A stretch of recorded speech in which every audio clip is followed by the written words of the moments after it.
এ এ এ পিছে মারবে না।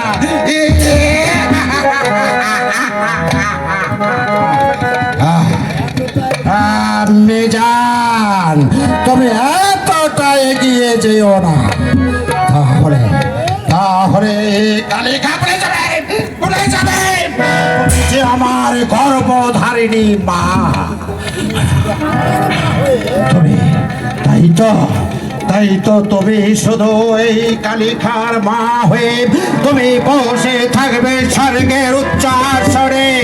আমি আকাম কুকাম করে সমস্ত দুনিয়াটাকে চোখে পরিণত করবো, আর তুমি সেই উচ্চাসনে বসে অট্ট হাসিতে হেসে উঠবে।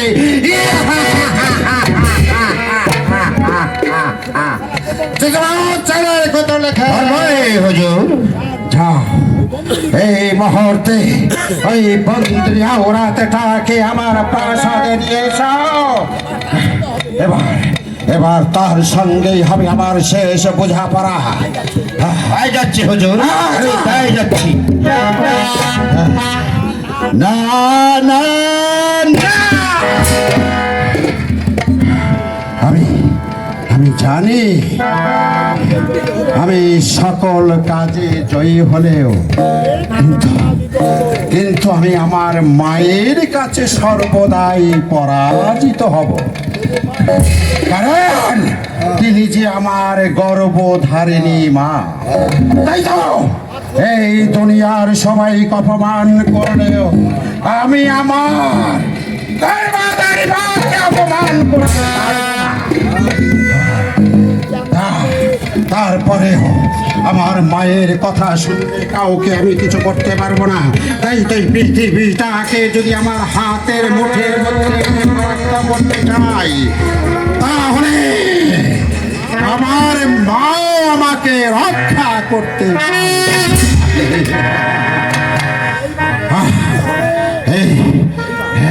এইবার আয়ত্ত আনতে হবে।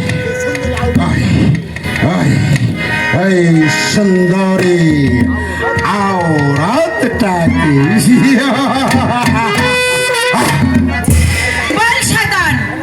কেন তুই আমাকে ডেকে পাঠিয়েছিস?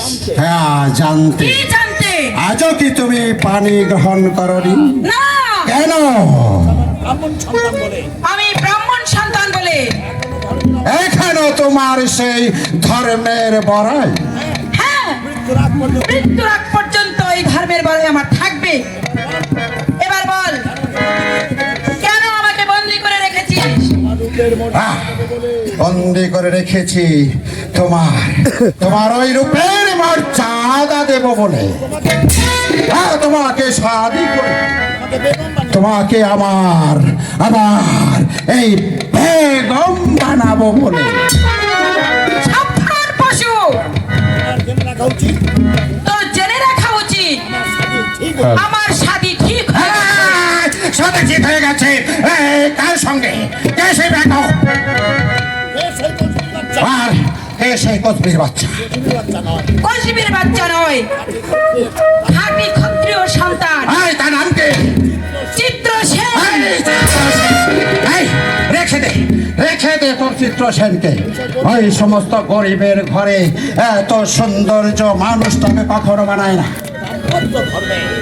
দাম্পত্য ধর্মে গরিব ধনীর কোনো প্রভেদ নেই। তাই তো অর্থের নিশায় দেবতার জানোয়ার হাতে তুলে দিতে পারি না।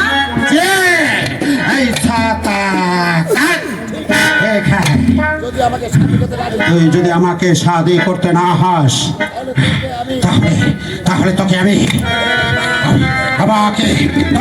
আমার প্রাসাদে রাখবো।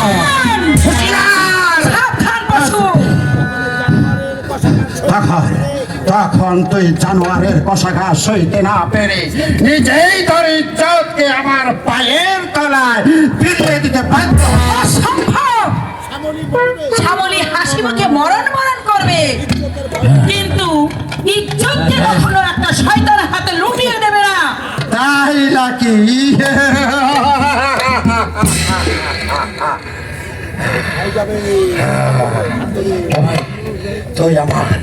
তুই আমার রক্তটাকে টকবক করে মাথায় তুলে দিয়েছিস, তুই আমাকে জানোয়ার বলেছিস, তুই আমাকে শয়তান বলেছিস। আমি এক্ষুনি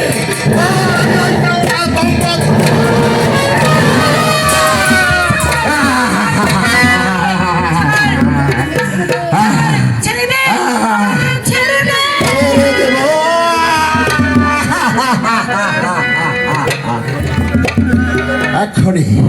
এক্ষুনি তোকে আমার পক্ষে চেপে ধরে আমার এই দাসিত হৃদয়টাকে একটু তৃপ্তি নিঃশ্বাস দেব।